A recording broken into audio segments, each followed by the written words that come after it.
নমস্কার বন্ধুরা, কেমন আছেন সবাই? মাদার অ্যান্ড ডটার্স কিচেনের আরও একটি নতুন রান্নায় আপনাদের সবাইকে স্বাগত জানাই। আজকে আমি আর মা আপনাদের সাথে যে নতুন রান্নাটা শেয়ার করব সেটা হলো কাঁঠাল দানা ভাপা। কাঁঠাল দানা ভাপার জন্য এখানে 250 গ্রাম কাঁঠাল দানা সেদ্ধ করে পেস্ট করে নেওয়া হয়েছে। কাঁঠাল দানাগুলো প্রেসার কুকারে 7-8টা স্টিম দিয়ে সেদ্ধ করা হয়েছে।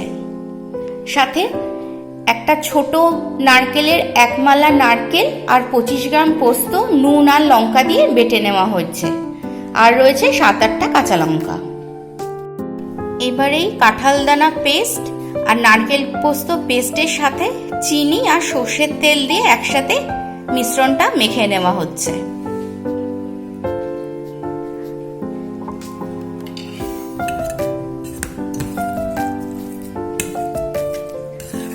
এবার ভালো করে মিশিয়ে নেওয়া হচ্ছে।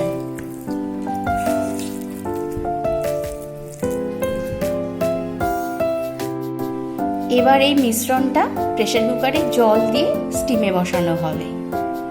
মা ওপর দিয়ে আরো 3-4টে গোটা কাঁচা লঙ্কা দিয়ে দিয়েছে। এবার প্রেসার কুকারে ঢাকনাটা ঢেকে দিয়ে 4-5টা সিটি দেওয়া হবে, কারণ কাঁঠাল দানাটা সেদ্ধ করাই আছে।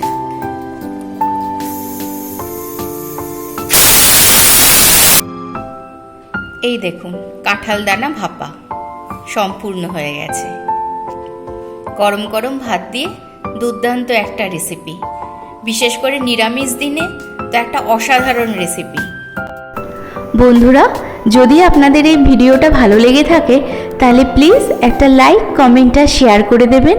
আর এরকম নিত্য নতুন রান্না দেখার জন্য আমাদের চ্যানেলটা প্লিজ সাবস্ক্রাইব করে পাশে থাকা বেল আইকনটা ক্লিক করে অল নোটিফিকেশন করে দেবেন, যাতে যখনই আমরা নতুন কোনো ভিডিও আপলোড করব তার নোটিফিকেশন যেন সরাসরি আপনাদের কাছে পৌঁছে যায়। তাহলে আজ এই পর্যন্তই। আপনারা সবাই সুস্থ থাকুন, ভালো থাকুন। নমস্কার।